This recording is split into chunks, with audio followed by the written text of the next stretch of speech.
Good morning, everybody. It's great to have a great turnout this morning. We got two important bills on our agenda today, members. We do have a quorum here at the Workforce, Labor, Economic Development, Finance and Policy Committee. Vice Chair Mecklin, if you had a chance to go through the minutes from yesterday's meeting, and if so, we'd need a motion to move forward. I have, Mr. Chair, and I so move the minutes. Further discussions, members? Seeing none, all those in favor signify by saying aye. Aye. Any opposed? Minutes are adopted from yesterday. As I mentioned, we have two bills today. We have House File 47 first up, Representative Schultz, and then we'll have Representative Johnson bill, House File 335, as soon as we're finished here too. So Representative Schultz, welcome to your own committee. And I think Representative Schultz moves House File 47 to be moved on to the Agriculture Committee, if I'm not mistaken. So Representative Schultz, to your bill. Thank you, Mr. Chair. Glad to be before you. Good morning, Lead Pinto, members of the committee, and thank you to all of the Minnesotans who have joined us this morning to talk about House File 47, which is a bipartisan bill in both bodies of the legislature, which will help provide critically needed fixes to the underground telecommunications installer certification program. And this is following legislation that was passed in 2024. As we know, Minnesota is incredibly well positioned when it comes to broadband, and we are closer than ever to closing the digital divide and connecting Minnesotans and connecting Minnesota's remaining unserved and underserved communities. We're also set to receive $652 million in BEAD funding from the federal government. And with these dollars, we can fund critical infrastructure projects from Mankato to Minneapolis, from Malacca to Moorhead. Broadband not only connects us, but it is an essential tool for our businesses and local economy. Broadband creates numerous good-paying jobs, many of which are union jobs, and has tremendous spin-off benefits for our schools, healthcare, small businesses, hospitality, and more. Whether it's a student taking an online course, a small business selling their product across the globe, or a senior connecting to a virtual healthcare visit, we cannot do it without fast, reliable, and affordable broadband.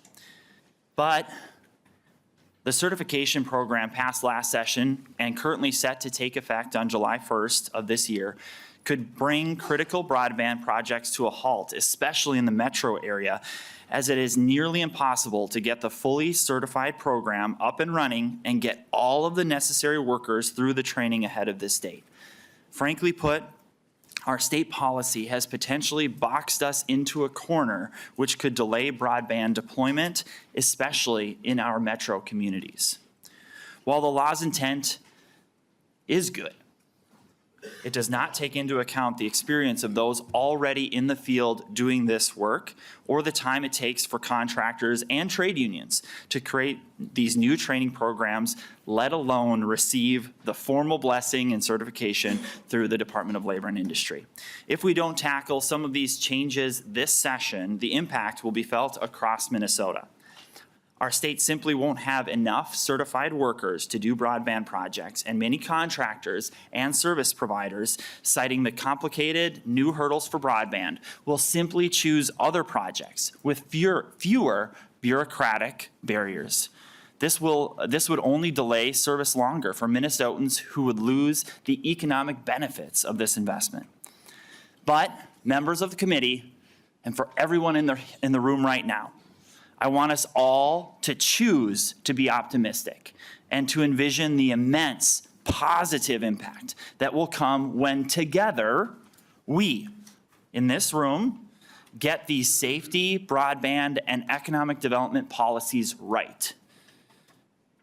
Together, we can have $652 million of broadband infrastructure investment that gets to benefit thousands of Minnesota workers. We get to have hundreds of Minnesota small businesses and contractors have work for nearly 5 years. Every Minnesotan can have access to affordable, quality, fast, and reliable internet.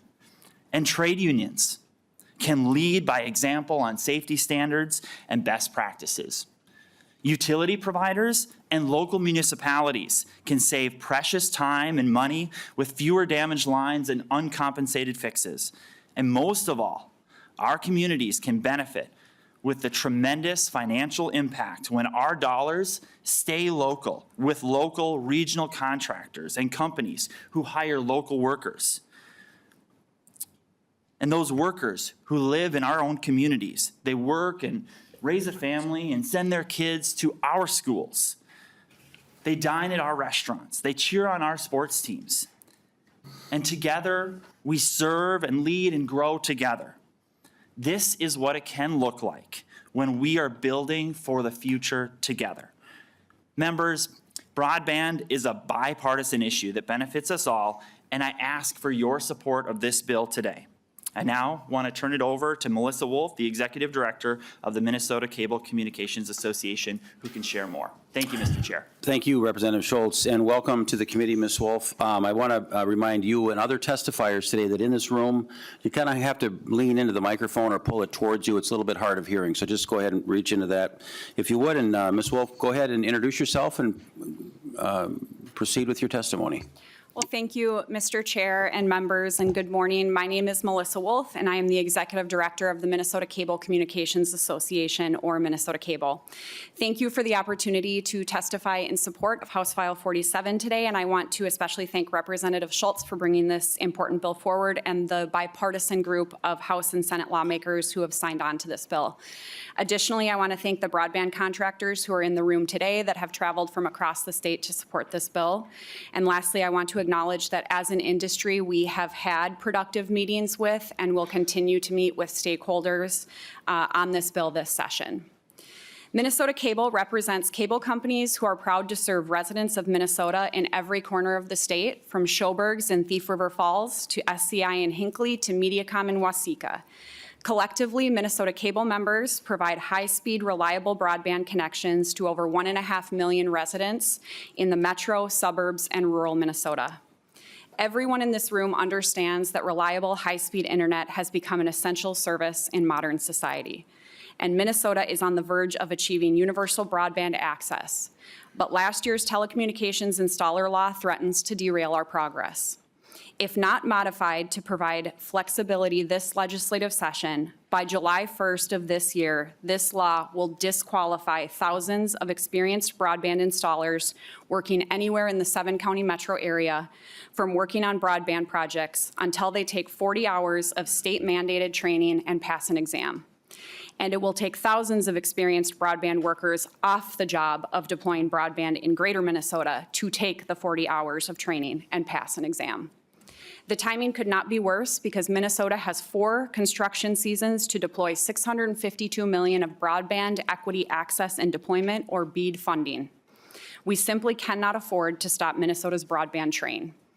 If we don't get the BEAD job done on time, unserved communities will be stuck waiting years longer for high-speed internet access, and thousands of Minnesotans will be left in the digital dark, further disconnected from work, school, and healthcare. This bill, House File 47, has strong bipartisan support because it makes common sense fixes to what is currently an unworkable law. We know this law was well-intended, but because the telecommunications installer law was passed last year without addressing any industry concerns, it has created unnecessary confusion and an impossible timeline. To be clear, this bill does not call for the repeal of last year's law.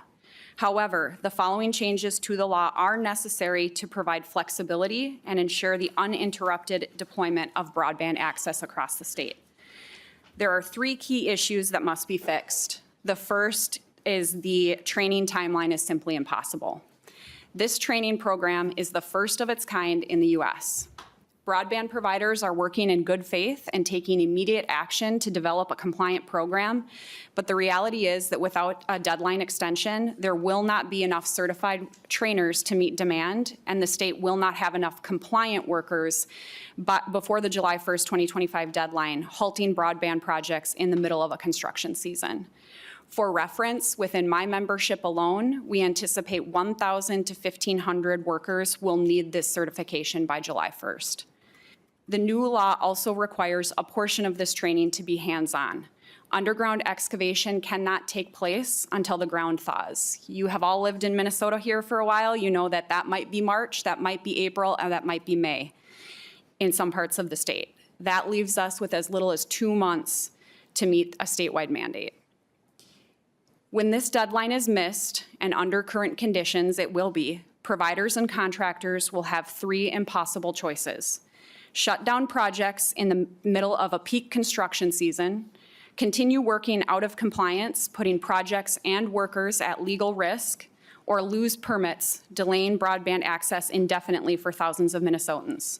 None of these are acceptable outcomes for you, for us, or for the people we serve. The second issue is the training requirements are confusing and contradictory. The Minnesota Department of Labor and Industry has been inconsistent with its guidance on who needs this training. Initially, we were told only individuals locating existing utilities using hand or hydro excavation methods and individuals locating the drill head of a directional drill rig were required to have this certification. But in a recent webinar, DLI stated that anyone working within 10 feet of existing utilities must be certified. This inconsistency is a direct result of the lack of clarity in the law and could create a scenario where every broadband worker in the state on any job site would need this certification. The law also requires at least 2 certified workers be present at all times at any location where broadband is being installed using directional boring. This is a staffing mandate that effectively doubles the required workforce on every job site at a time when qualified workers are already in short supply. Worse, the law doesn't actually define what a job site is. In Greater Minnesota, a broadband project can stretch for miles with multiple drill rigs working at once. How many certified workers are required in that case? Nobody has answered that question consistently, not DLI or the proponents of the law. Third, the 40-hour training requirement is excessive and arbitrary. The law mandates that every broadband worker complete 40 hours of training and pass a state-mandated test. For context, pipe layers who work on underground water and sewer pipes at far greater depths under the ground only need 4 hours of training. The 40-hour requirement will put thousands of experienced broadband installers off the job for a full week to meet a training requirement not found anywhere else in the country. Remember, contractors have choices. They can work on different infrastructure projects like water, gas, or electric without risking regulatory noncompliance.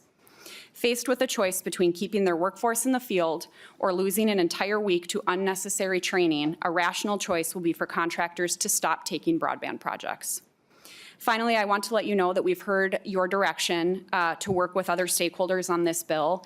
And based on our stakeholder discussions, we have committed to working with other energy utilities to address some of their concerns that are found on page 2, lines 1 and 2. And for this reason, I won't address it in my testimony today. This bill only makes reasonable adjustments so broadband work is not interrupted and we meet the federal mandate to invest $652 million in Minnesota over the next 4 years. Minnesota can't afford to sideline its broadband workers. We cannot afford to play games with broadband deployment. Minnesota has made great strides in broadband expansion, but now we are at a crossroads. We can either fix a flawed law and keep Minnesota's broadband workforce in the field, doing the work of connecting Minnesotans to broadband, or let unnecessary bureaucracy sideline those workers and leave thousands of Minnesotans in the digital dark. Thank you for your time today and your consideration of this bill. I would urge your support of House File 47 so we can keep broadband expansion on track and ensure Minnesota remains a leader in connectivity. And I'd be happy to answer any questions. Thank you very much, Ms. Wolf, for your testimony today. We've got a number of testifiers that are going to be coming up now to the microphone, and I think what we'll do is I'll have the next person come up, which is Brent Christensen. On deck will be Mr. Mark Muller. If you guys could just sort of, if you're on deck, make your way to the table while the other one is speaking. We're going to try to keep most testimony between 2-3 minutes or so. I'm not going to cut anybody off, but I do want to be sensitive to the time that we have and the number of testifiers that are here this morning. So Mr. Muller could come forward as well. With that, Mr. Christensen, welcome to the committee, and please introduce yourself and carry on. Thank you, Mr. Chairman and members of the committee. Good morning. For the record, my name is Brent Christensen, and I'm the President and CEO of the Minnesota Telecom Alliance, or MTA. The MTA is a membership of it's a mixed membership of cooperatives, family-owned companies, privately held, publicly traded broadband providers throughout Minnesota. While MTA members have different corporate structures, one thing we have in common is our commitment to serving Minnesota. Last year alone, my members invested nearly $300 million in private capital to expand broadband in Minnesota. And I'm here today in support of House File 47. And Mr. Chairman, let me start out my testimony by telling you what this bill is not. This bill is not anti-union. Several MTA members are union shops that employ over 750 union members. This bill is not a repeal of the hastily passed legislation from last year. It merely addresses just a few of the issues that are necessary to make our industry get into compliance. Let's also be clear that the law passed last year is not about safety. It's about creating a new education program. If it were strictly about safety, then it would be housed in the Office of Pipeline Safety and not the Department of Labor and Industry. If it were about safety, then it would apply to more than just the telecommunications industry. And if it were about safety, then it would apply to more than just locators and laborers. It would apply to backhoe operators and other heavy equipment operators, which can cause a whole lot more damage than a shovel. If this were about safety, then it would use the tools already in statute. Last year, the authority of the Office of Pipeline Safety was beefed up to address utility damage. In addition, nothing in our industry goes into the ground without local government permits. Those permitting authorities have the ability to require safe practices or pull the permit. That is where the efforts of more safe underground installation should be focused. Now, all that said, MTA has gone through the process to get our underground telecommunications installer certification program approved, or UTIC. MTA has a telecom-specific safety and education program that's been around since 1981. We provide training to over 3,000 employees in over 60 companies in 8 states. And even with all that experience and knowledge, our staff has struggled to come up with 40 hours of relevant content. And this makes sense if you consider that the UTIC program was patterned after the pipe layers certification, which is only 4 hours. Our goal for over 10 years has been to work with the state to provide true border-to-border broadband. This issue just doesn't affect Minnesotans in Carlstead or Byron or Pipestone, but it also affects Minnesotans in Minneapolis, Burnsville, and Savage. Members, I strongly urge you to support this bill. Let's fix this, and let's get back to the work of deploying quality broadband to all Minnesotans. And with that, I'm happy to stand for questions. Thank you, Mr. Christensen. Next up, Mr. Muller, and then on deck is Derek Leffert. Go ahead, Mr. Muller, and proceed. Yes, good morning, Mr. Chair and members. For the record, my name is Mark Muller, President of Telecom Construction, and a member of the PCCA and associate member of the MTA. My company is in the business of construction and communications plant, maintenance, repair, broadband engineering, and building management and construction, including interconnects for data centers. We support HF 47, Mr.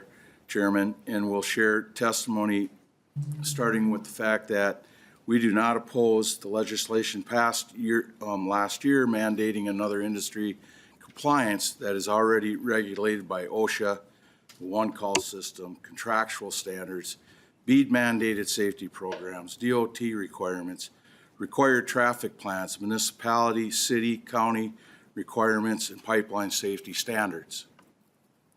We believe most of the issues brought to the industry last year were based on out-of-state contractors and their out-of-state subcontractors. They commonly work for the new CLEC companies that entering our market in Minnesota.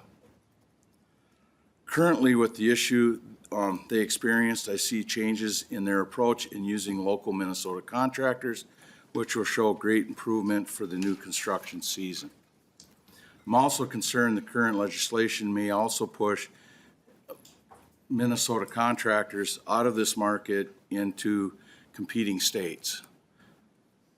One very important issue would be the 811 one-call system is not meeting its obligations. Our need with utility locates in the process that everyone is required to follow. In 2024, 50% of our locates were 1 to 2 days past due or longer. And this is a safety risk to the public and delays any and all work, including BEAD, and must be addressed. In 2024, just for one of our customers, Lumen in the state of Minnesota, we performed 13,620 work orders from service to homes and businesses, fiber to the home and businesses, and line extensions. Part of that work is damage work orders. There was 425 damages to the plant of Lumen last year alone that we responded to their plant to repair damages for other types of construction like gas, power, city utilities, road constructions with no pipeline safety investigation representing the communications. Our company at peak of the season has up to 1,000 personnel working with exceptional record under our safety training and practices. Telcom had in the state of Minnesota 17 at-fault damages and 18 not-at-fault damages.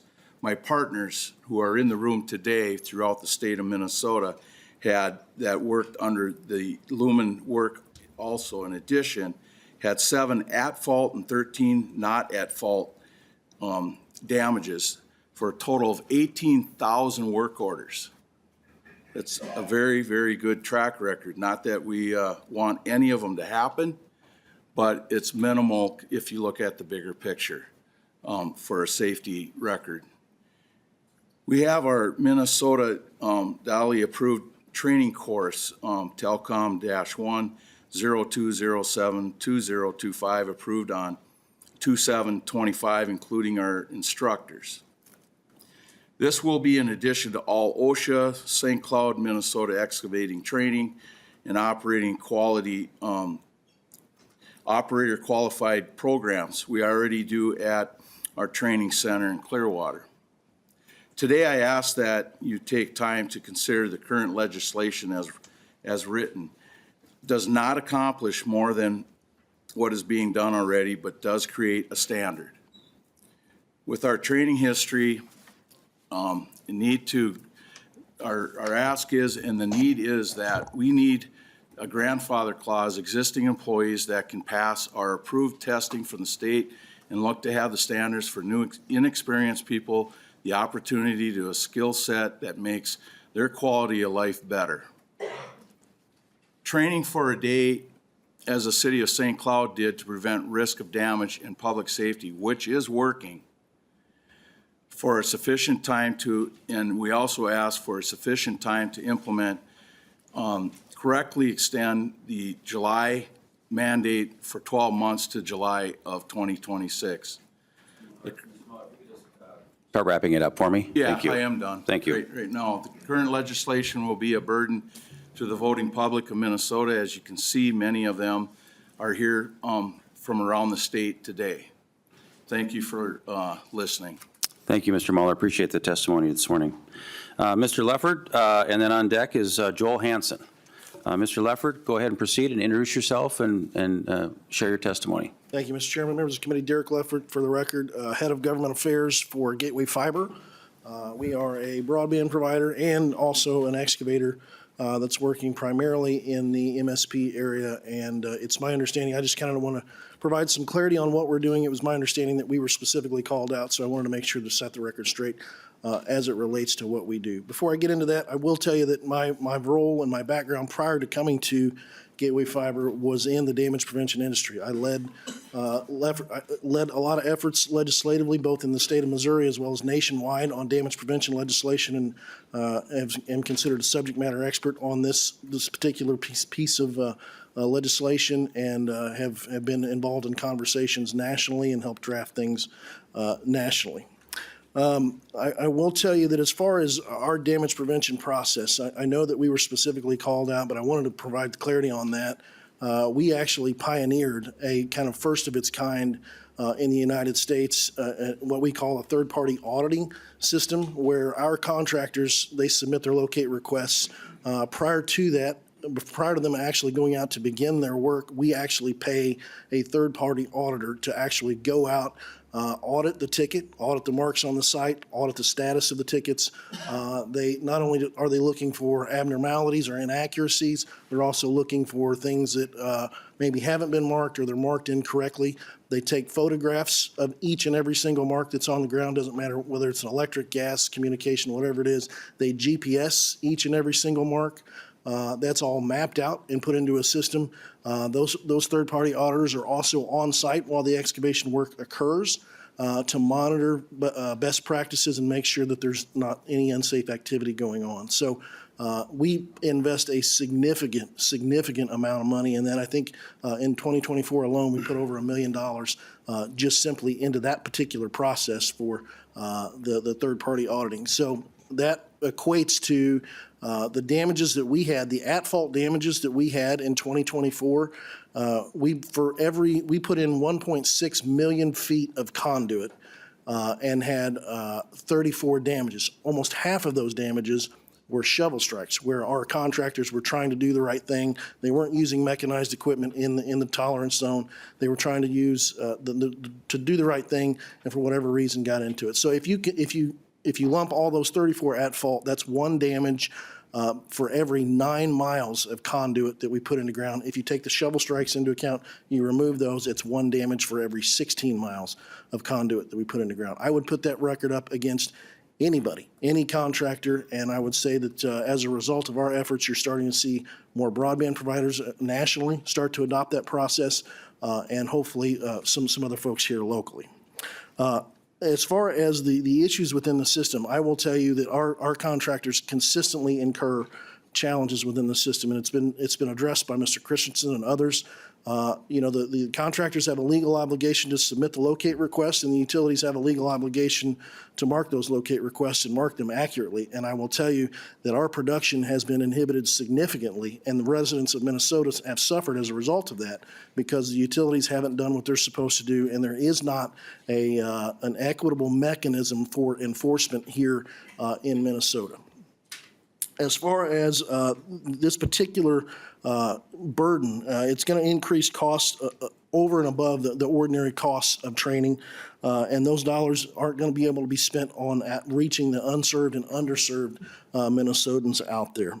I will tell you that just because of this particular piece of legislation, that does cause companies like us to take a second look on how much capital do we want to invest in a particular place. I will tell you that we're investing tens of millions of dollars in Minnesota right now and would like to continue to do that. But if we're unable to do that because there's some onerous provisions, we may look elsewhere into other markets to see whether or not that's a more suitable spot for our dollars. As they mentioned, 40 hours seems a bit excessive. You can take a look at a number of other states across the United States where there's OSHA 10 requirements. I think OSHA 10 makes sense because it's pretty comprehensive as far as safety is concerned. And, I think that probably a number of these contractors are used to dealing with this and have specific training programs. I know our contractors have training programs in place that would address all of these issues that are supposed to be addressed. And I'll just finally, just kind of wrapping up, the construction workforce is very transient, right? And so if they have to continue to, each and every single person that comes on board in any new hire, they have to update and train every single new person that comes on board. That's going to be a significant burden on small businesses, most of which are the contractors that are doing this sort of work. So I appreciate the time and would be happy to answer any questions or follow up with anybody. Thank you, Mr. Leffert. Appreciate your testimony. Mr. Hanson, if you could come forward, please. And then on deck would be Michelle Benson. If you could take your position at the table as well so we keep things moving along. And to Mr. Hanson, go ahead and introduce yourself and proceed. Thank you, Chair Baker, members of the committee, Lead Pinto. My name is Joel Hanson. I'm the Director of Government Affairs with Associated Builders and Contractors of Minnesota. We're happy to provide testimony today in support of House File 47. So by way of background, ABC of Minnesota is a construction industry trade organization with over 350 local members that promote fair and open competition in the construction industry. Our members employ over 20,000 men and women who are part of the 76% of the construction industry in Minnesota that choose to be merit shop craft professionals. And so following passage in 2024 of legislation governing the certification of underground telecommunication installers, ABC has worked to develop a DALI-approved Safety Qualified Underground Telecommunications Installer Certification Program. It's quite a mouthful, so we call it SQUIDY. ABC's program will be optional by early spring, and per the requirements of the legislation, it will require individuals that are seeking to become qualified to complete 40 hours of training, which includes both classroom and hands-on instruction, and pass an exam certifying their proficiency. Importantly, the program that ABC is developing is open to all underground telecommunications installers, regardless of labor or trade organization affiliation. And as far as we know, we're currently the only organization in the state that's developing a truly open SQUIDY program that meets DALI approval. So as such, we expect to take on a large share, perhaps the majority of the individuals that need to complete this training program. We estimate the amount of individuals that will have to go through our program is at least 1,000, perhaps more. So taking into account Minnesota's abbreviated construction season, we fear that the telecommunication industry will not be able to certify every employee who needs to be certified prior to the July 1st, 2025 deadline. That's why we strongly support pushing back the deadline to January 1st of 2026, as this legislation does. This allows employers and employees a full construction season to get this certification and avoids any unintentional instances of breaking the law through an inability to complete the training on time, or worse yet, a loss of work for the employees and employers alike. Secondly, and this was mentioned in Ms. Wool's testimony, there's considerable amount of confusion right now regarding who needs this certification. Crucially, this needs to be clarified.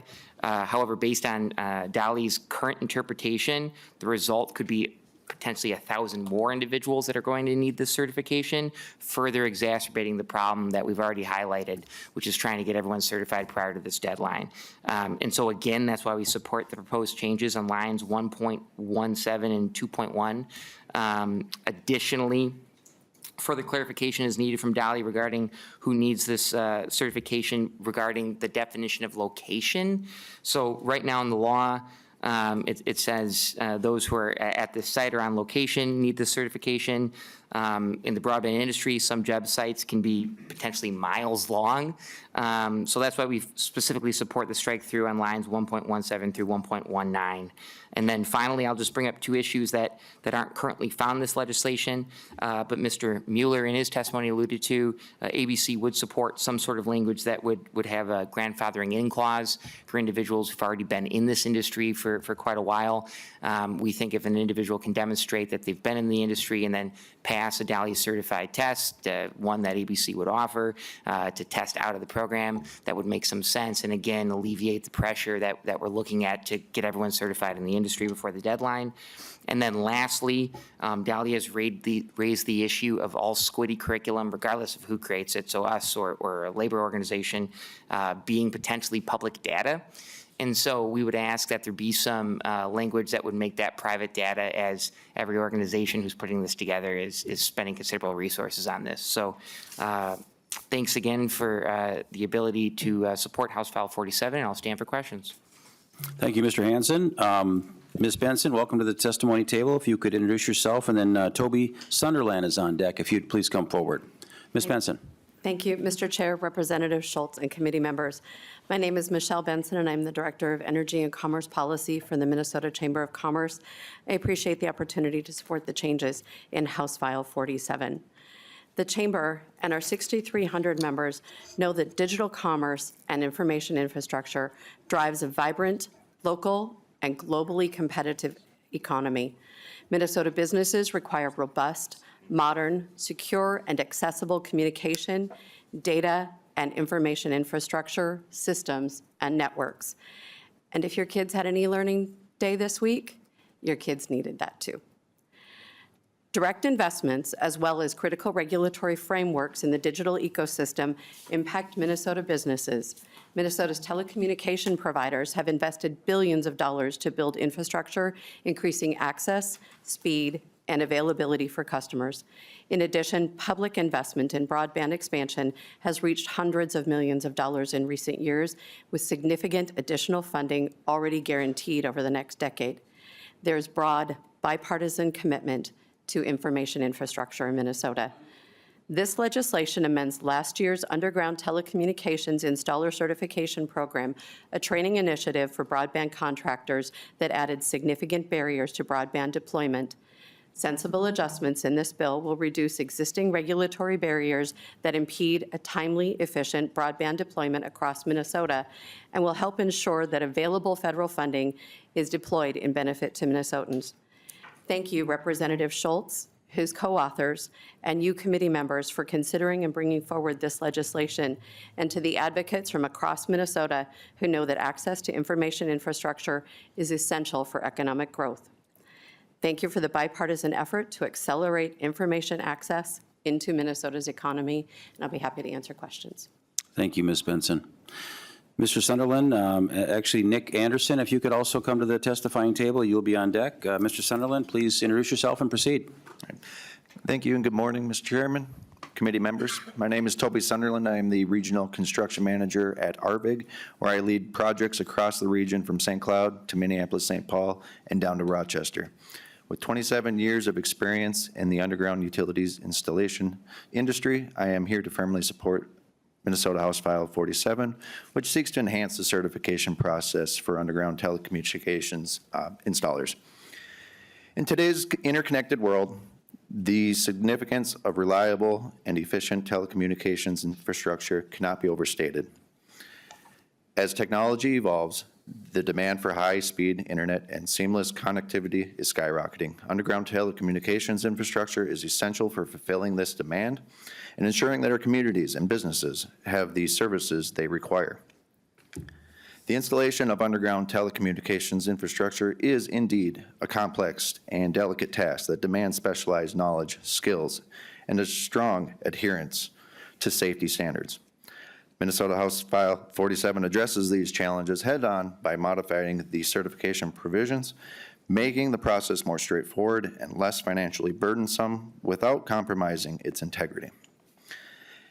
Many of the requirements outlined in statute section 326B 198 subdivisions 2 and 3, which is about this certification program, are largely redundant, simply reiterating existing laws. Minnesota State Law Chapter 216D establishes the one-call excavation notice system, while Minnesota Rules Chapter 7560 creates the Office of Pipeline Safety, which enforces these one-call laws.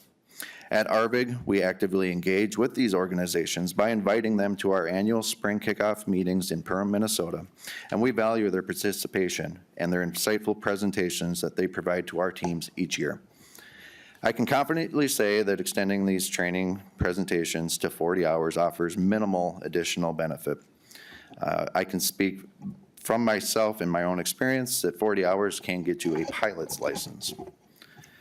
House File 47 seeks to streamline the certification process, making it more manageable while retaining its essential standards. As a representative of ARVIG, I can attest to the robust monitoring and recording capabilities of our fiber network throughout the 2024 calendar year. Our systems meticulously tracked and documented nearly all instances of network damage, providing us with invaluable data and insights into the cause and frequencies of these incidents. And the data paints a clear picture. A significant majority of our network disruptions are preventable. Our records indicate that over 60% of all damages sustained in 2024 were directly attributed to the incomplete or inaccurate utility locates. This highlights a critical need for improving communication and precision in the utility locating process. When these locates were flawed, our underground utility cables become vulnerable and accidentally struck during excavation and construction activities. While inaccurate locates represent the large single cause of damage, the remaining incidents are distributed across several other categories. Contractor accidents independent from inaccurate locates accounted for a portion of the damage, but also vehicle accidents where vehicles directly impacted our above-ground infrastructure, weather-related events such as severe storms causing trees to fall or flooding, and as well as wildlife. Having fiber network in the Gopher State has also resulted in some damages to our network. These remaining categories are spread fairly evenly, representing a smaller yet still significant portion of our total incidents. The data gathered through 2024 was and has been instrumental in helping us identify areas of improvement where we are actively working to address the issues of inaccurate utility locates through increased communication with our relevant stakeholders, advocating for better mapping technologies, and exploring preventative measures to safeguard our fiber network.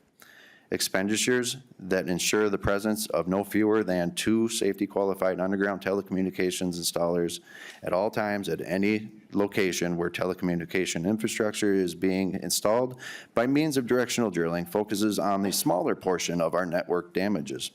This money could be allocated to more pertinent locating training, installation of safeguards, and the acquisition of equipment and technologies that increase the safety of these types of excavations.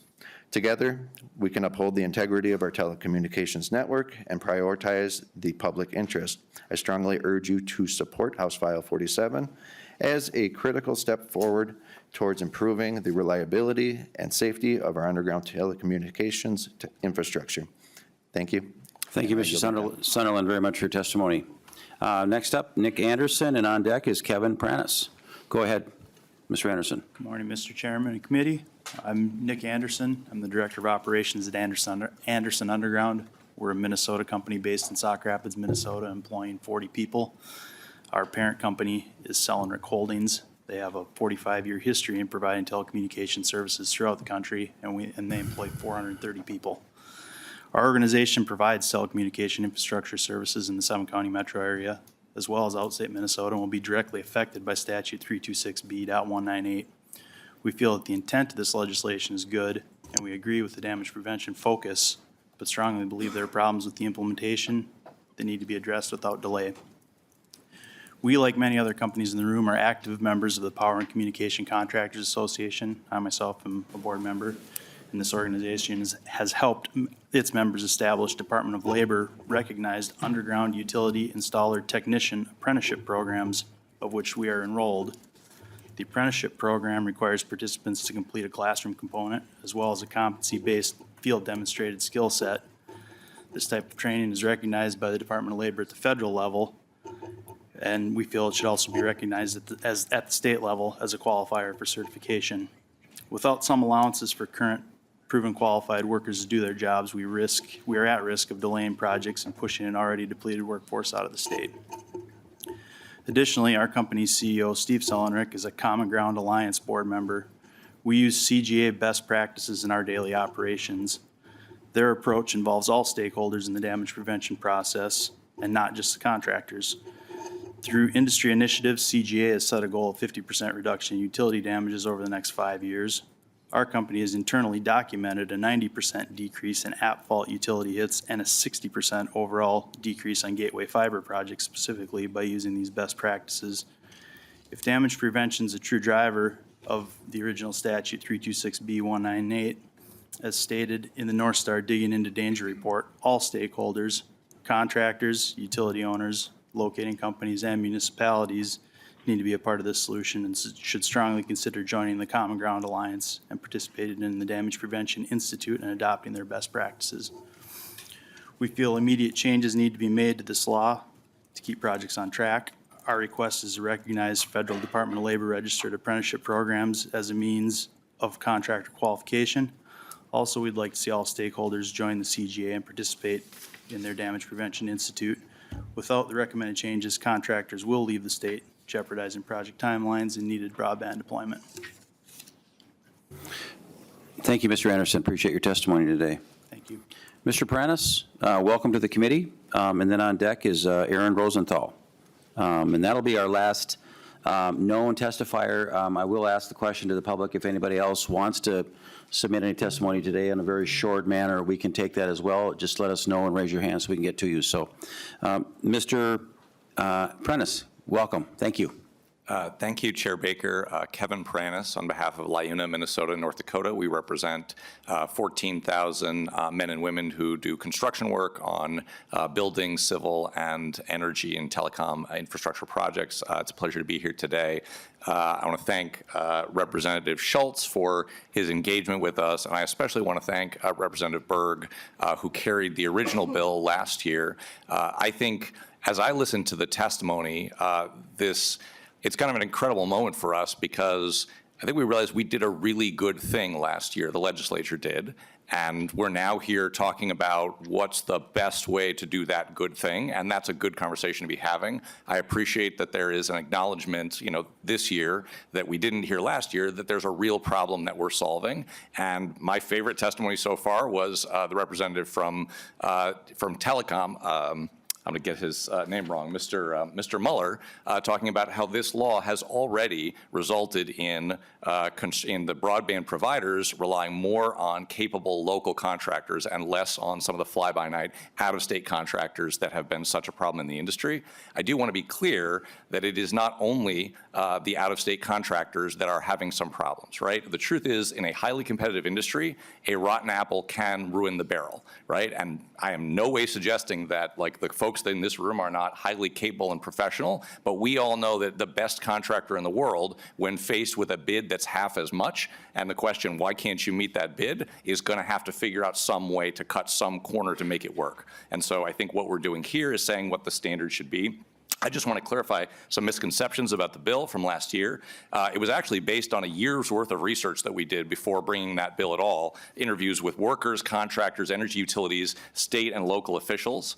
And what we found was incredibly high rates of turnover, too little training, frequent accidents that have been documented, and you'll hear about from Mr. Rosenthal. And what we've heard in the conversations since then is really troubling. Cities feeling completely overwhelmed by the amount of substandard broadband installation that they have to hire additional inspectors. You see a letter in your document from the city of Austin. That story is the same story we have heard from probably a dozen cities and counties, especially in the metro, but clearly not only in the metro area, that are overwhelmed by poor quality installation, felt they had no tools. And so we've been thanked by all these people that we didn't know, who didn't know about the law, for making something happen. And they want to see this law move forward as expeditiously as possible. And I think we share that goal. I want to be clear that the existing regulatory requirements, there's all sorts of OSHA requirements, MinOps, right? What we learned was there was big loopholes in between those. In other words, yes, there are OSHA requirements. Those don't protect the public. They're designed to protect workers. So if you hit a gas line and it leaks into a house for days and eventually explodes, that's not an OSHA issue, right? That's completely separate. Now, it's a MinOps issue, but MinOps has very limited powers in what it can do and no ability to hold the broadband companies responsible, right, and make sure the responsible ones are successful. And so I think that's an important thing to understand.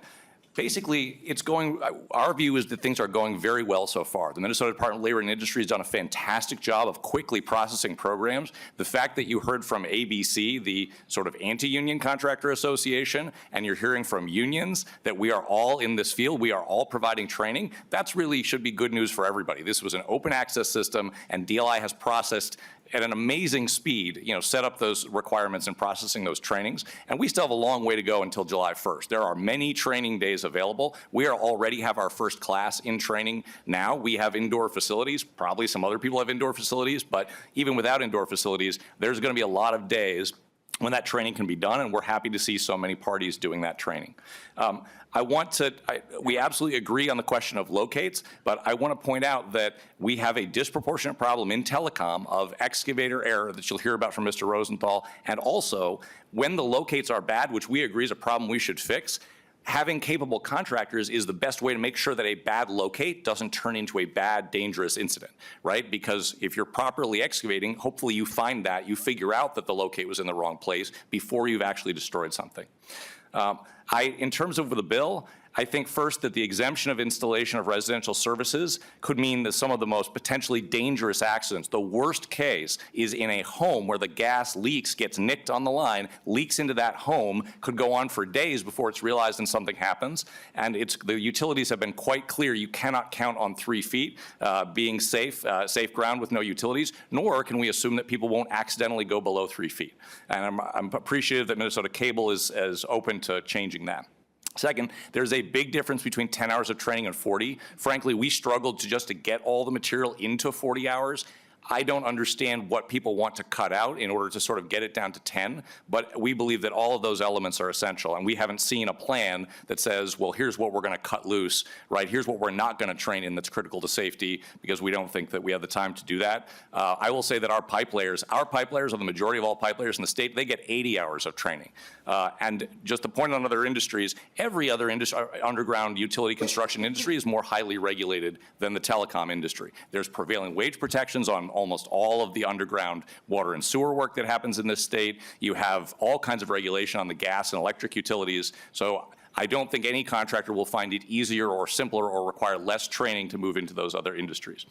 Finally, I think in terms of who's covered by the law, I think it's pretty clear. DLI, I think, has actually been quite clear and consistent on this, but we are very open. We've indicated that with to getting together with contractors and going through scenarios and saying, I got 5 drills and I got 2 crews doing locates, and who exactly do you think is supposed to be trained here? I think that's very appropriate because counties and cities are eager to enforce this, and we'd like to see that consistent. We're waiting for Minnesota Cable and MTA to pull together those contractors, and we're happy to have that conversation whenever needed. And we're certainly happy to talk about the date, but I will say we haven't really seen the math and the plan about either why we can't get it done by July 1st just in the metro.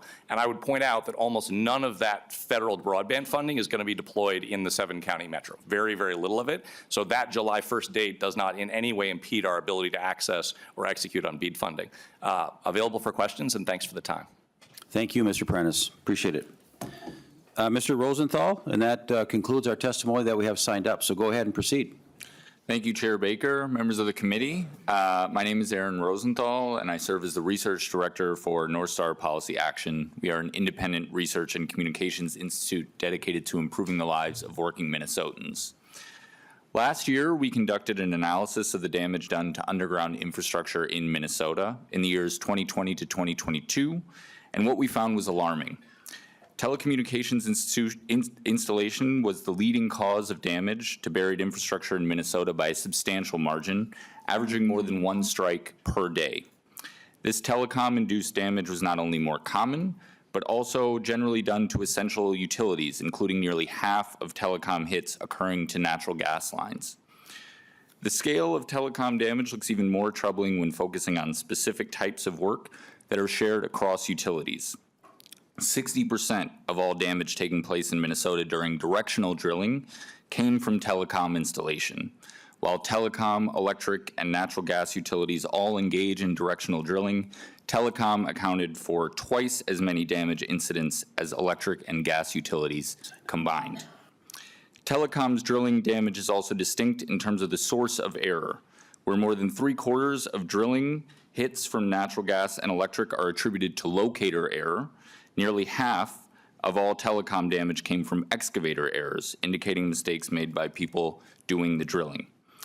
Where our report focused on 2020 to 2022, we are currently updating our analysis to include newly available data from 2023. Far from indicating a declining issue, it would appear that things got worse for telecom installation in 2023. Our analysis, which we'll be publishing soon, suggests that telecom has made up a growing share of underground damage year over year, including an increasing number of strikes to natural gas lines, and particularly large jumps in damage from directional drilling and excavator errors. Last year, the legislature took a big step forward in addressing what we found to be a serious public safety and worker safety problem in passing the broadband safety bill. Our analysis showing that telecom installation remains a significant and growing source of damage suggests that this would be the exact wrong time to undo that progress. Thank you, and I look forward to any questions you may have. Thank you. Thank you, Mr. Rosenthal, for your testimony. Anyone from the audience who would like to participate with a testimony here? Seeing none, I will close. One of them in the corner, if you want to come forward.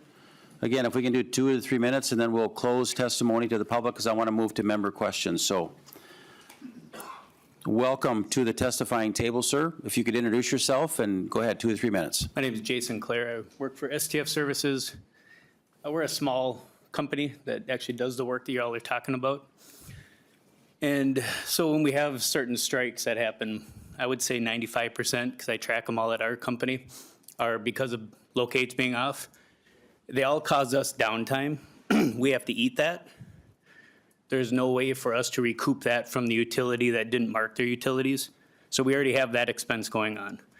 The class that MTA is offering very generously to everybody is going to cost us about $800 you're looking at per person. We have a lot of employees in this industry that they come to work, they work for maybe a week, they quit. They work for 2 days, they quit. It's a very transient, as somebody else said.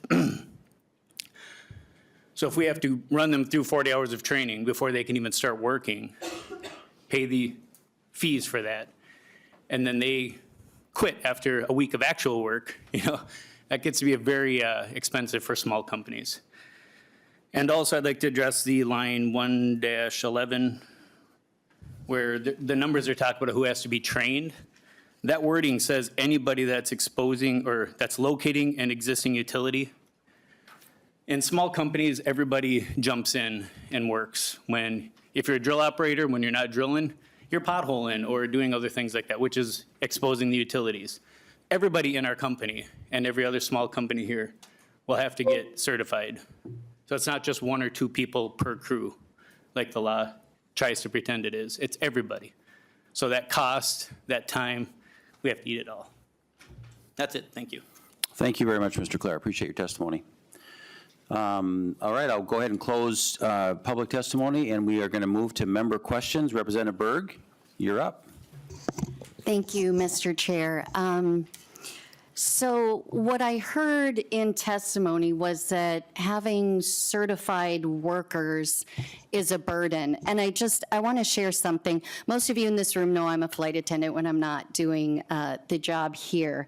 And I have a license from the FAA that says I am certified in the safety in operating on an aircraft. And for people that are familiar with what just happened in Toronto, that was my plane. Those are my friends, my crew members. That's a flight I do all the time.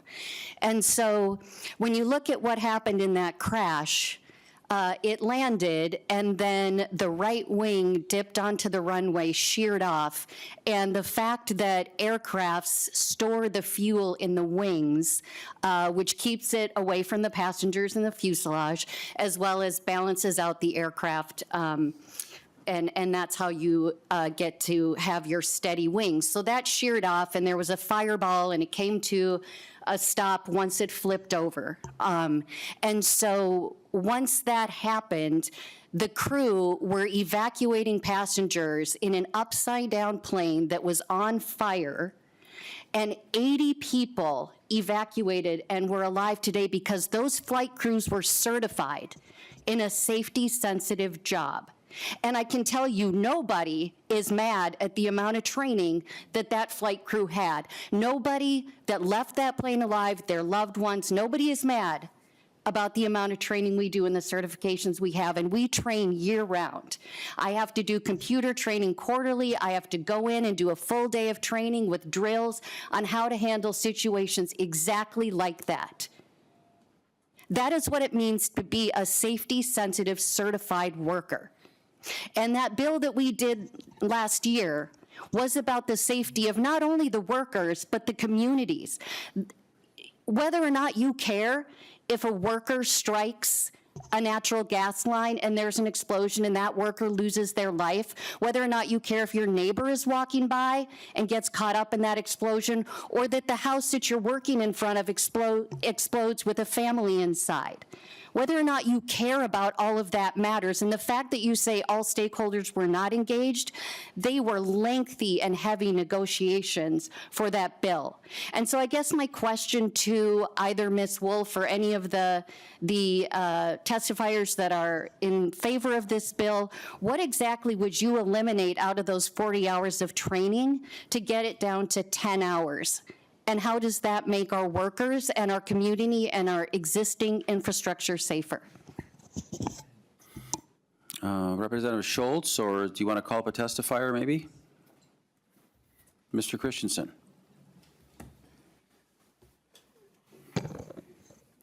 Thank you, Mr. Chair. Representative Berg. I'm very grateful for all the training that the flight attendants have and the service that they provide as a frequent flyer. I would say the answer to your question is really the reverse. What training is required to dig a hole, and how do you fill that with 40 hours? What we don't know is we don't know how those damages are caused. Are they caused with a shovel? Are they caused with a directional boring machine? Are they caused with a backhoe or a plow? The backhoe and the plow are not required to have any training at all. So I think 10 hours, honestly, is even too much. But 40 hours in filling that with the training, I think the goal here is to have reasonable training that can get competent people doing the job as you suggested. I do take exception with the comment about the stakeholders and the process last year. There were conversations, and we were involved in it, but we were told what was going to happen. We didn't have any input. And so I think what we need to do is provide training and certifications that is qualified, appropriate, and measured. And as I said in my testimony, I do not believe this belongs in the Department of Labor and Industry. If we're talking about safety and we're talking about gas explosions and the things that you're talking about, we have the Office of Pipeline Safety, and that's their job. If they don't have all the tools, as Mr. Prandtl suggested, I think we need to work to get them the tools they need to do the job. I disagree with them. I think they do have the tools. I hope that answers your question. Representative Berg. Thank you so much, Mr. Chair, and thank you for that answer, I guess. I think that there are a lot of people in this room that are part of the skilled trades, and each one of them will tell you how incredibly important it is to be certified in the safety standards of your trade. This bill, this makes workers less safe, our communities less safe. And I don't think that there is a lack of clarity in the bill that we did last year that this addresses.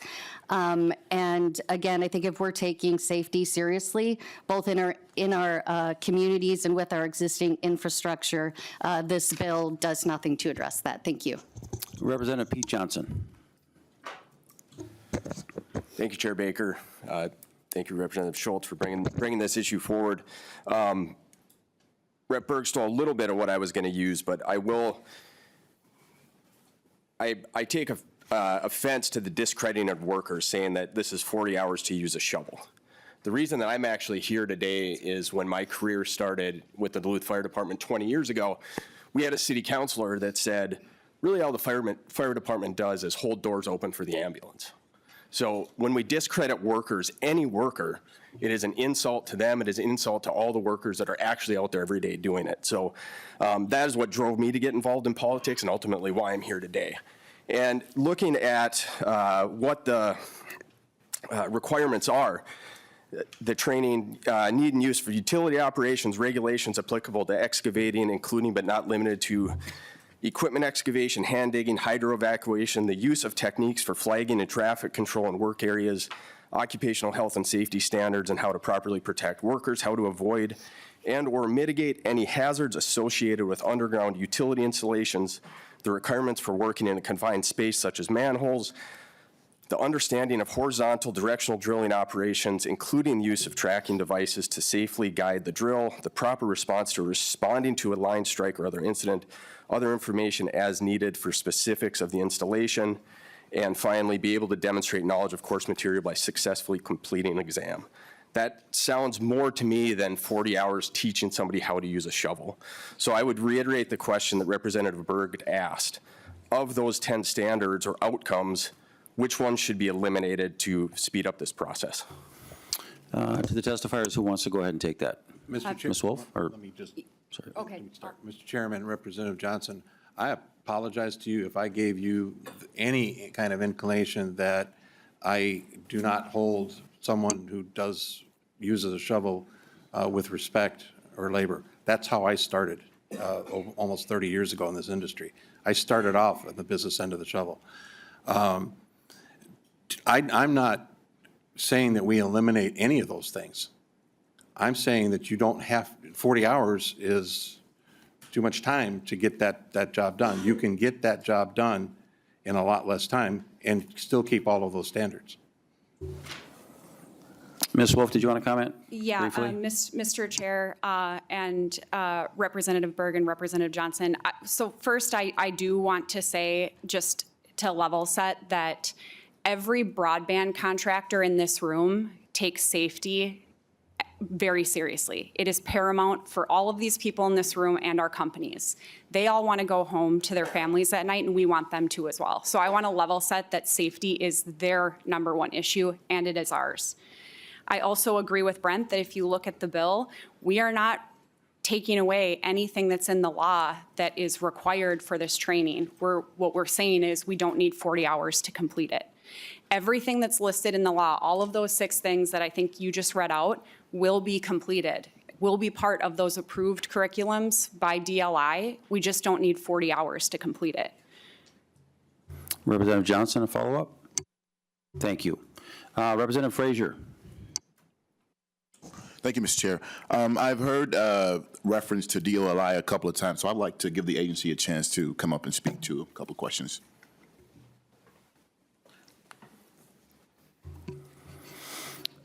Welcome to the committee, to the department. If you could introduce yourself. I want to give kind of a layout just a bit to the members of the committee here. We do have another bill, and I want to try to get to that at about 22. So just scale it up. But welcome to the committee, and introduce yourself, sir. Thank you, Mr. Chair. My name is Sean O'Neill. I serve as the Assistant Director for the Construction Codes and Licensing Division at DLI. Welcome, Mr. O'Neill. Thank you, Representative Frazier. Thank you, Mr. Chair. Mr. O'Neill, one of the references that I'm reacting to is that some of the folks that testify said there's been inconsistent guidance from DOLI. Can you speak to the guidance that's been provided to individuals, to stakeholders involved here? Mr. O'Neill. Mr. Chair, Representative Frazier, certainly. The guidance that we've been giving out to our stakeholders has been consistent, in my opinion.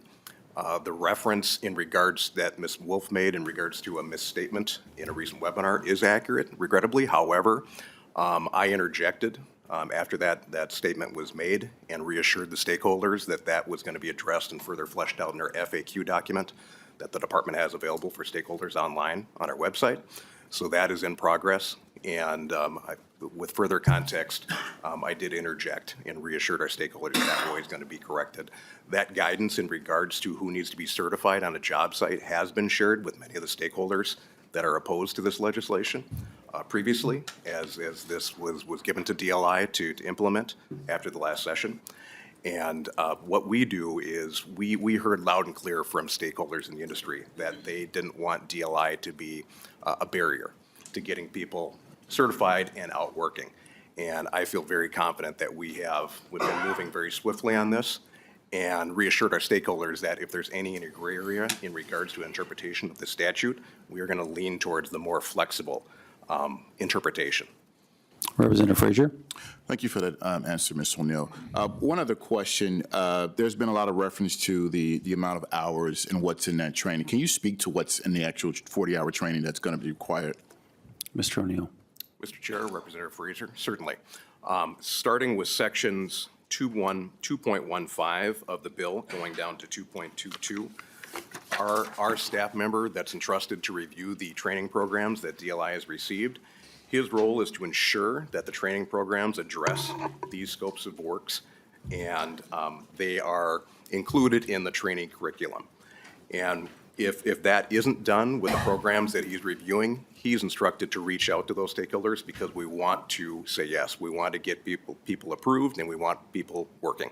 So that is part of his review process. We also, on our department website, we also have an FAQ document that is live, and we've been receiving questions from stakeholders. We try and act quickly on that and push the correct interpretation out so people are getting a common uniform response from the department. Also, we have a sample curriculum online and the standards that we take into account when we're looking at these training programs before we give it approval. Representative Frazier. One last question. How many training programs have been approved to this point, if you know? Mr. O'Neill. Thank you, Mr. Chair. Representative Frazier. We've approved 7 training programs to date, and we have just received one extra one today, which is currently under review. Representative Greenman. Thank you, Mr. Chair. This has been an interesting conversation. Some of us were in this committee a year ago when we passed Representative Berg's bill. There were two bills, actually. There was one about expanding for prevailing wage. There was one with the safety recommendations. Both were strongly opposed by the industry. And in last year, we heard a lot of testimony about how there wasn't a problem. And I am wondering, as we think about now, like that's not uncommon. When we heard the Refinery Safety Act bill, we heard there wasn't a problem with safety or safety for the community. When we heard the meat packers bill, we heard there wasn't a problem with this industry practices. When we heard the Warehouse Worker Safety Act, we heard from Amazon there wasn't a problem. And in all of these cases, both the data and the workers who are doing the work said differently. So I guess I'm wondering, and what I heard from Mr. Christensen is this bill's not about safety and that even 10 hours of training is too much. I'm wondering, Representative Schultz, as the author of the bill, one, do you actually believe we have a problem to solve? And two, do you think 10 hours of training is too much? Representative Schultz. Thank you, Mr. Chair, and Representative Greenman. I appreciate the notions that you brought up and the conversation around safety, communities, and workers, and our contractors. And key to your question is what you heard in testimony from other contractors today, which is with how transient this group of workers are in this field, doing this work across the entire state, we need to have the flexibility together to ensure that we're still getting broadband installed across this state.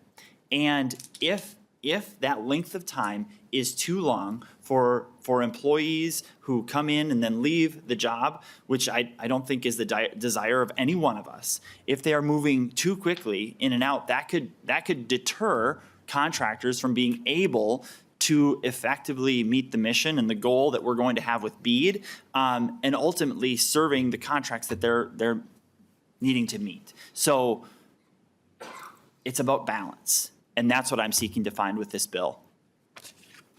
Representative Greenman. Thank you, Mr. Chair. And I'm not sure I heard whether you actually think we have a problem to solve.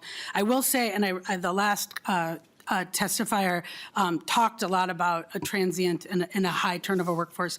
To me, that is an argument for more training, because when we have folks who are coming in and out, we actually need to make sure that they're familiar with Minnesota standards. I know that what we heard in the last, a year ago, was one of the issues in this industry is a lot of folks who are coming out of state work, folks who are not trained. I think we heard actually from one of the testifiers that passage of this bill has already led to more local work, which is great. But that issue specifically about having folks, I think that there was testimony that maybe are a week on the job. To me, that makes the case for a training program. And again, I'm wondering, I've heard a lot from cities who are talking about just the issue of strikes. I don't believe there's a publicly available data per contractor and per company about how many strikes are happening, but I think what we're hearing anecdotally from cities, what we saw, we had the CenterPoint letter, which I do not believe was in our packet, but I think it's on the website. I didn't.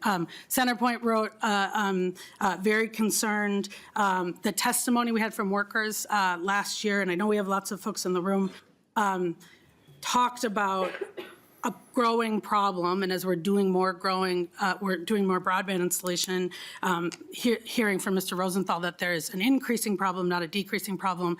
I am still wondering, one, do you think we have a problem to solve?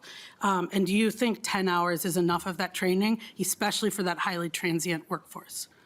Representative Schultz. Thank you, Chair Baker and Representative Greenman. I think that this conversation needs to be had with the stakeholders in the room over exactly what that is. And the reason being is because think about the costs that are incurred that were referenced earlier for every individual employee.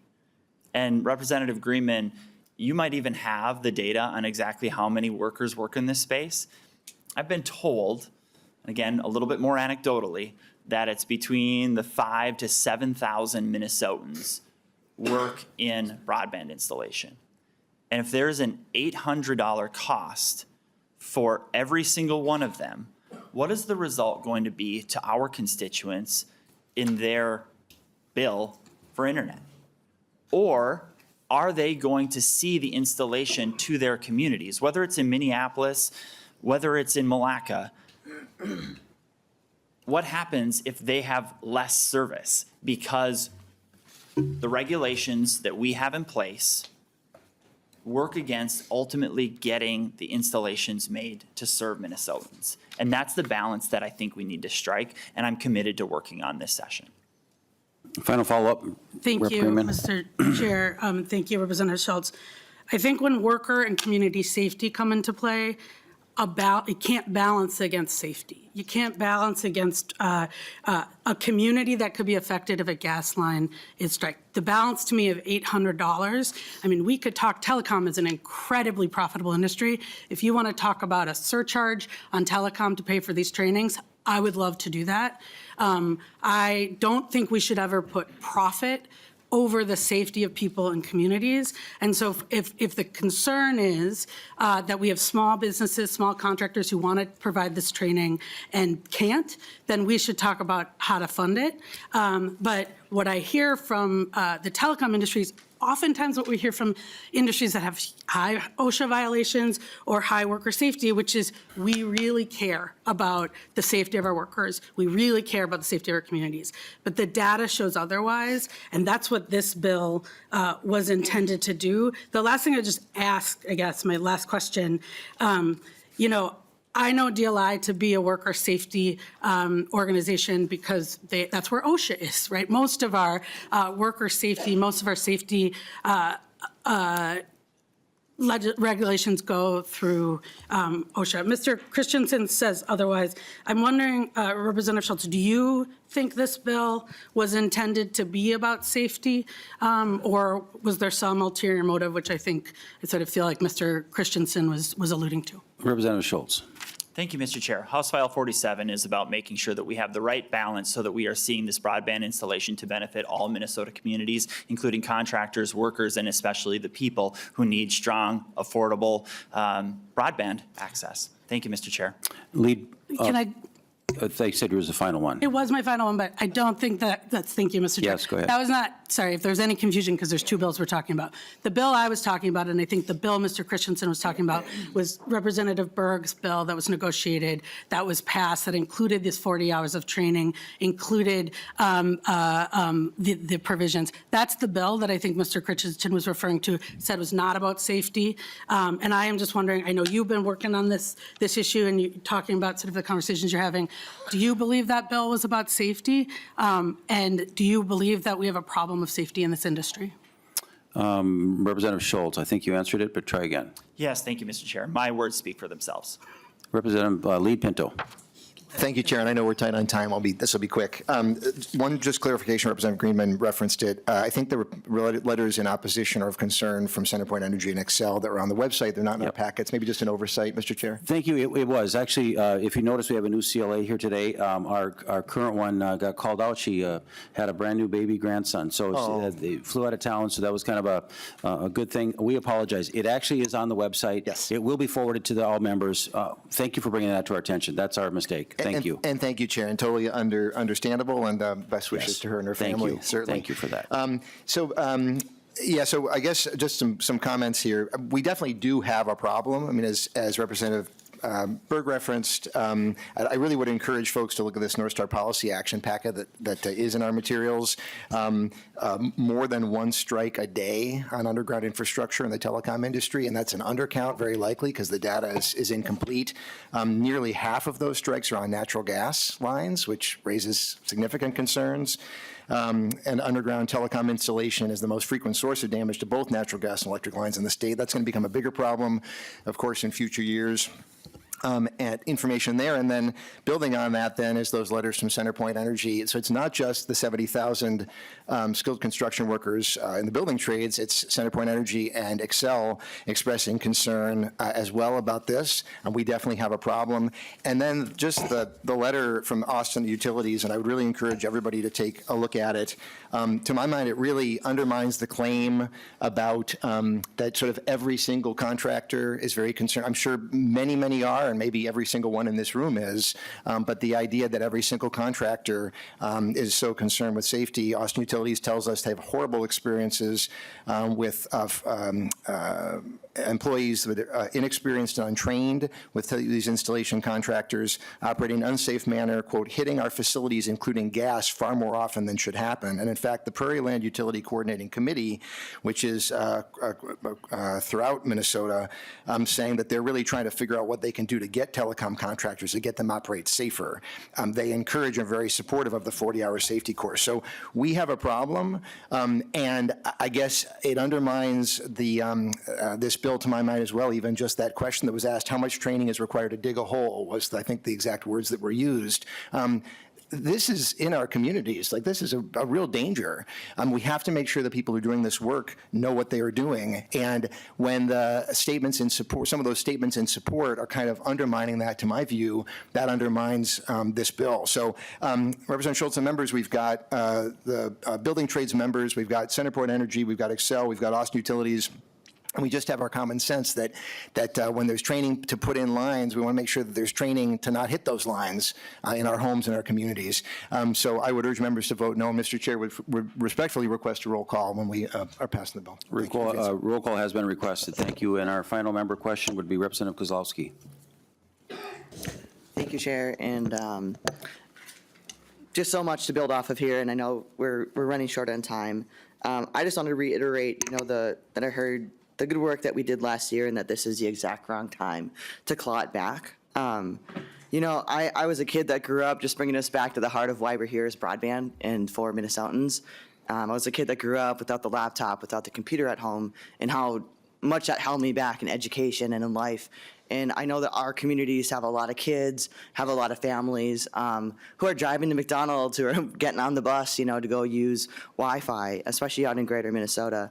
And also, I'm struck that, there's this sort of like the sentiment that I've heard is like, this is just kind of the cost of doing business, and even a veiled threat of like, well, we'll leave if we don't weaken these safety laws.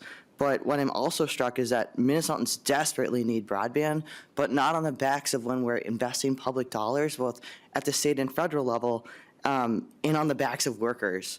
And so I'm really interested, there was a comment I heard, and I think that comes out in the reports and the letters that we've seen from Austin and other cities who are clamoring for us to do something, to give our communities tools to enforce and make sure that workers, thank you, Representative Johnson and Berg, go home safe to their families at the end of the night.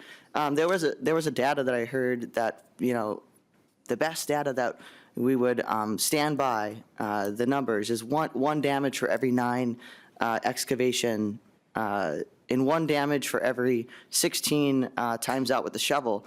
Well, I don't think it takes a huge amount with calculation that still 11% and 6%, and that's a lot more than 0. And so my question is for DLI.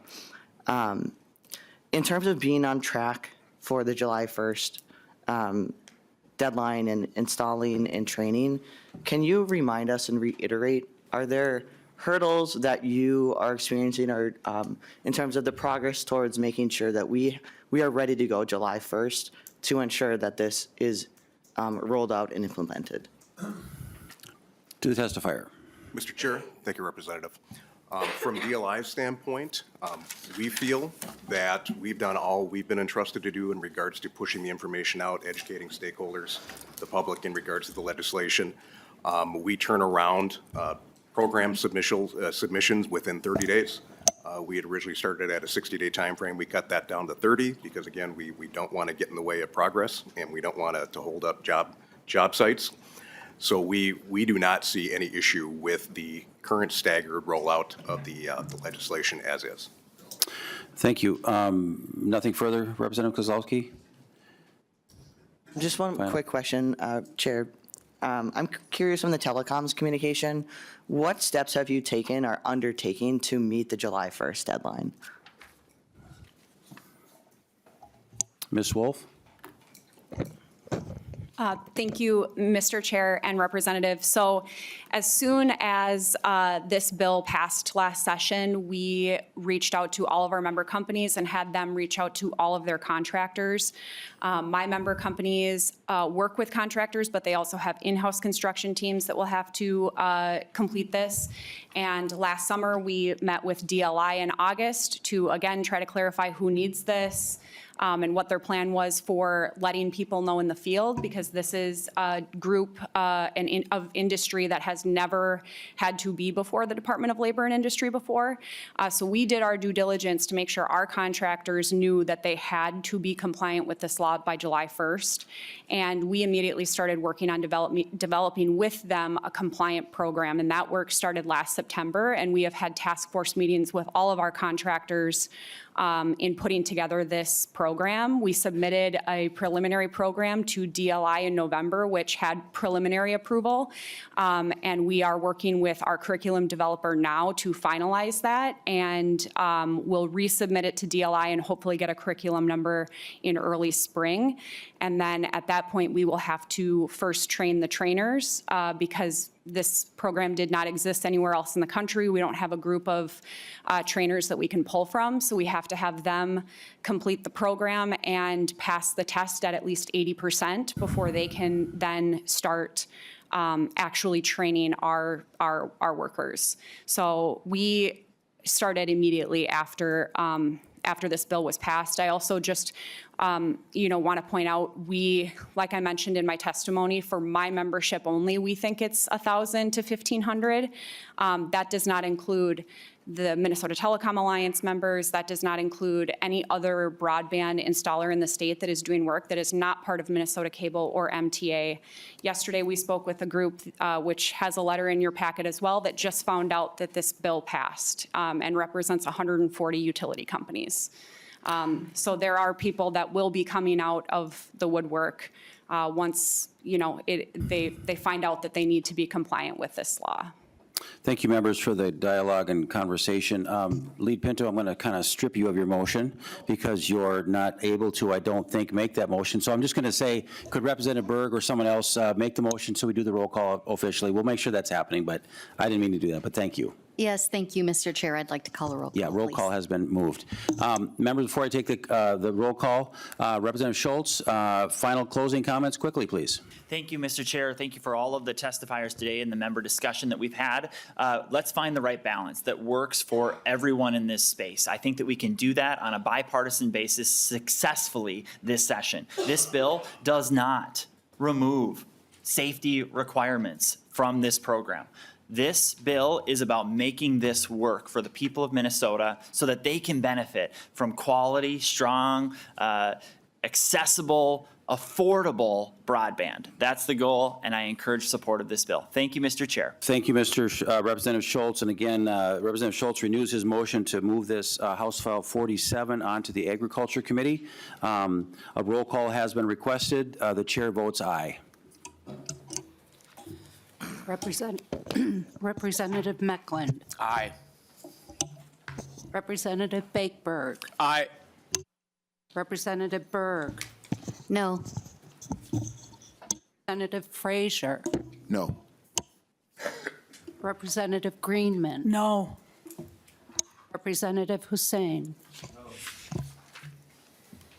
Representative Johnson, Peter. Aye. Pete. Oh, Pete. sorry. No.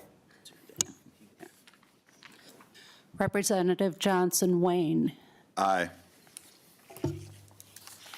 Representative Kozlowski. No. Representative Mueller. Mueller votes yes. Representative Schultz. Aye. Representative Zalesnikar. Aye.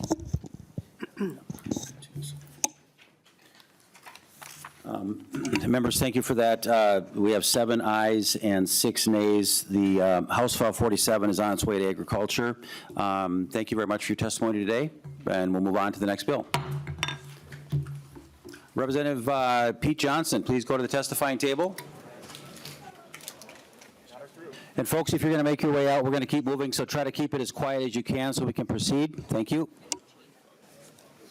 Who was that last guy that wasn't actually on the testifier list? O'Neill. It's O'Neill from Department of Labor. Okay, I don't know his title. I'll figure it out.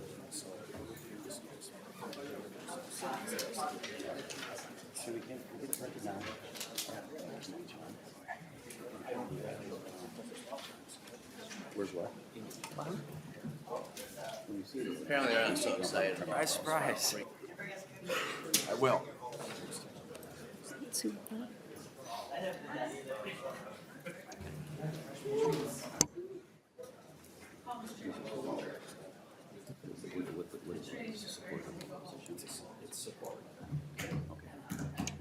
All right, members,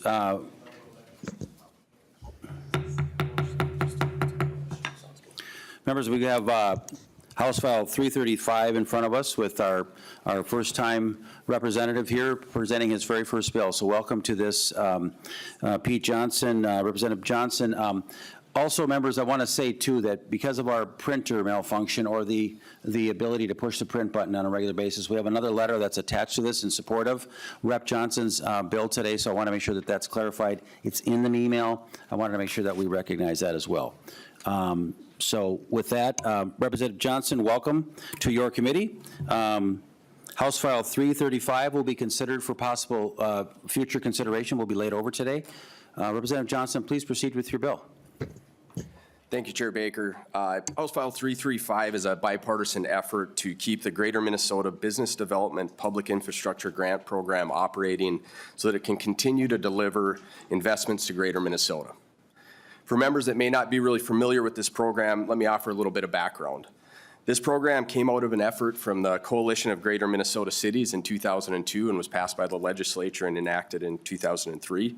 Since 2010, $75 million have been awarded to Greater Minnesota counties and cities through 167 individual BDPI grants, creating more than 5,000 new jobs and retaining nearly 10,000. With this program, DEED is given the authority to make grants to these counties and cities for up to 50% of the capital costs of the public infrastructure related to an eligible economic development project. The purpose of these grants is to keep or enhance jobs, increase the local tax base, and expand or create new economic development in those communities. Some of the examples of what this funding has been used for includes constructing or extending utilities to industrial parks and expanding or relocating utilities to increase capacity or expand operations.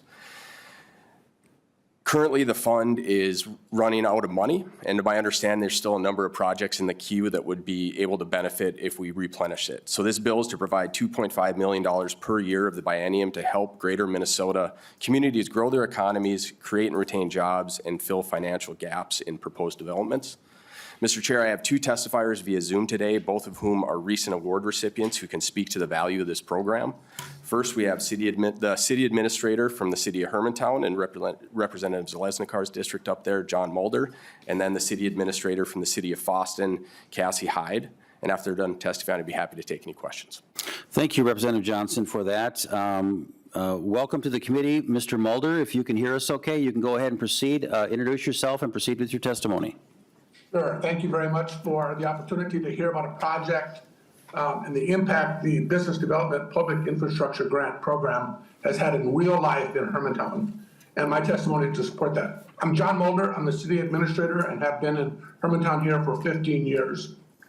Hermantown recently received a $2 million grant to aid development of public infrastructure on a 40-plus acre parcel along Highway 53 near the Duluth Airport.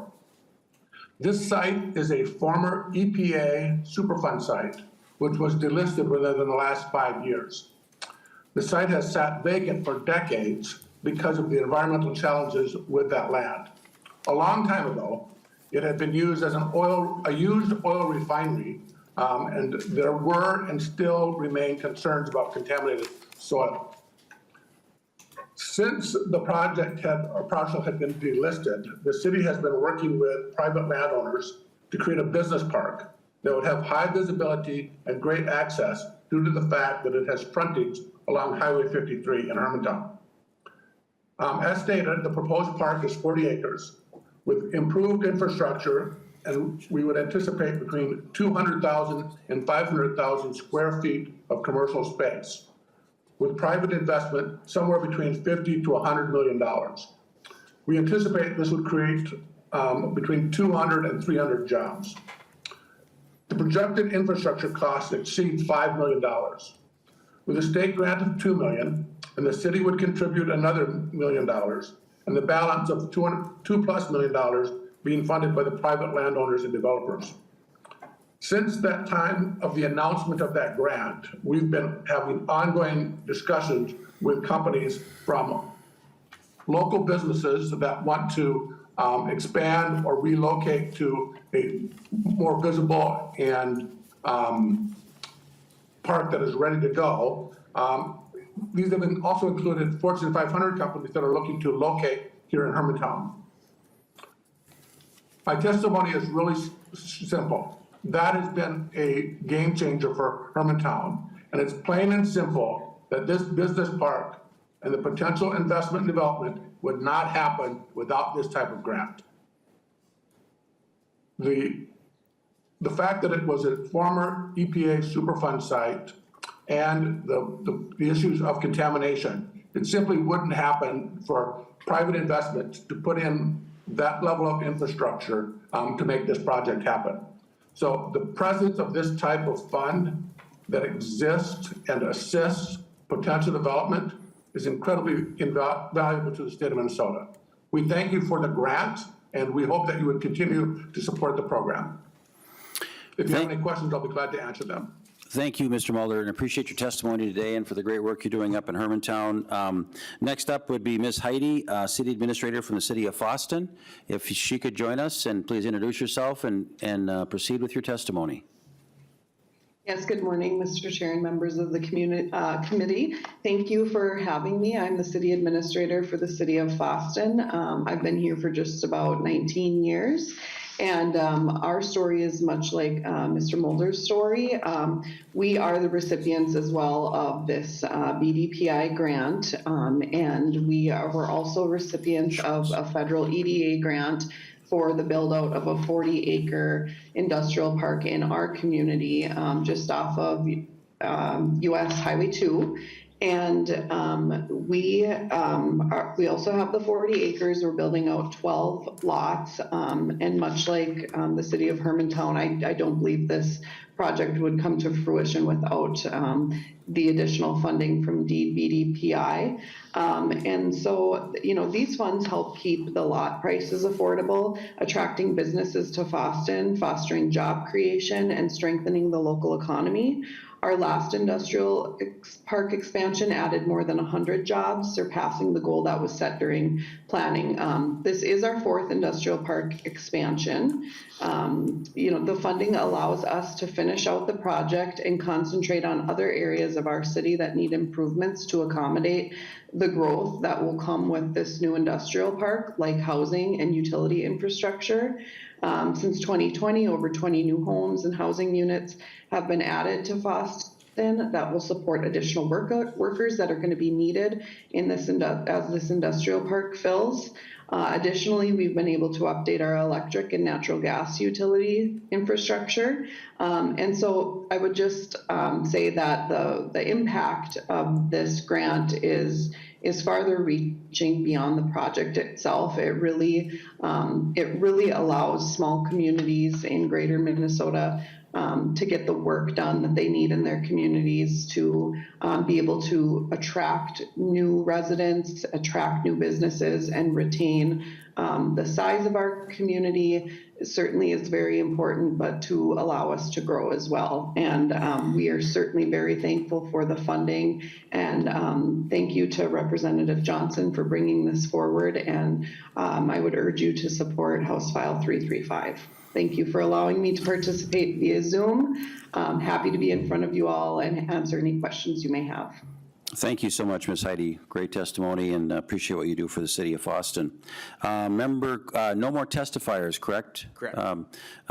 Representative Schultz. Thank you, Mr. Chair, and Representative Johnson. This is kind of, for lack of a better way of putting it, for Greater Minnesota members, this is kind of a sexy program. You here would allocate $5 million. How did you arrive at $5 million, and where does that stand by comparison to what has been put in the fund in recent years? And is that going to be able to supply communities outside of northern Minnesota? Representative Johnson. Yeah, so the 2.5 million per year is a slight increase on what it was before. I believe last time it was funded at right around 2.2 million. And also in the governor's budget at that amount. I think the increase would fall in line with some of the inflationary things that we're seeing, and just ultimately to be able to deliver more projects to Greater Minnesota. Looking at some of the projects that have been handed out or awarded, those projects aren't always in the millions of dollars. Some of them are in the $200,000, $150,000 range that really impact these communities. Representative Schultz. Thank you, Mr. Chair. So Representative Johnson, I represent central Minnesota. Are we going to be able to get some dollars out of northern Minnesota? Representative Johnson. Thank you, Chair Baker. You're going to have to fight for it. But it is available to Greater Minnesota, which is everything outside of the 7-county metro here. That's a great answer, Representative Johnson. Back to Representative Schultz. Any follow-up? I was just going to congratulate Hermantown on their recent success, and the rest of us will look for our pennies. All right. Member, any further questions? Representative Greenman? Thank you, Mr. Chair. And as somebody who represents a district that will not get anything from this, I am very familiar with the send the money north that our former colleague, Representative Listlegard, used to say. And I really appreciate this bill. I'm wondering if there are sort of other projects in the wings that the $5 million would go to and folks are thinking about funding. Representative Johnson. Thank you, Chair Baker, Representative Greenman. I don't have a list of the current projects in the queue. Deed probably has where that's sitting, but I don't have that information with me. Representative Kozlowski. Thanks, Chair Baker. And thanks, Rep. Johnson, for bringing this bill. This is one that we were really proud to pass in the bonding bill. We did $10 million in 2023, and it's included in the base budget. And these are funds that thinking from border to border, Greater Minnesota, we punch above our weight to make sure that we're supporting not just our districts, but district love to get money out to other folks too. We know that as we're facing, workforce challenges and housing crisis, that these go hand in hand. And so whether it's supporting our manufacturing warehouses that are coming out to Greater Minnesota, lots of folks after COVID are also looking to move out there and having challenges finding a place to live. And so these sewer hookups for creating new business industrial parks and spurring housing is exactly where I want to see us continue to move and invest. So just thank you for your good work. Thank you. And final question, Representative Mecklin. Thank you, Chair Baker. Not so much a question, but Representative Johnson, there used to be a fine thing we would do that whenever you had your first bill presented before a committee, you had to bring a treat. Perhaps your colleagues have not informed you of such. Much of that did go away when we were remote for 2021 and 2022, but feel free next week to share the love. Well, and members, again, we have shared about this second offline. His predecessor, Representative Olson, was always bragging up the Johnson Bakery in Duluth, so I think we're going to have something maybe in the coming weeks. So no pressure, Representative Johnson, but again, I just want to thank you. Any closing comments on your bill? Thank you, Chair Baker. Couple closing comments. In spirit of this bill to help Greater Minnesota, I figured it wouldn't be appropriate for me to buy treats in the 7-county metro, so that will have to be something I'll address when we come back next week. But I want to thank the testifiers for sharing their stories today and how these programs have impacted and allowed those communities to keep expanding. Thank you to Chair Baker and members for considering this bill. This program has helped and will hopefully continue to help communities across the state. And I am sensitive to the budget situation we're facing, but I think it's important for us to remember that we know investments like this are good for Greater Minnesota, and I think we also know what's good for Greater Minnesota is good for all of Minnesota. So I just want to thank everybody and urge support on this bill. Representative Johnson, good first bill. Nice hearing. We will consider laying this bill over. We will lay this bill over for further consideration. And thank you for bringing that forward. Members, that concludes our work today. I want to give you a bit of a heads up on Tuesday. We have invited our agency deed back to rediscuss the questions that were still left from yesterday's hearing. So we'll kind of revisit that. Then we'll also probably be posting 1 or 2 or 3 bills on the website later today, I believe, right? Yes. So members, with that, our work is done. We are adjourned.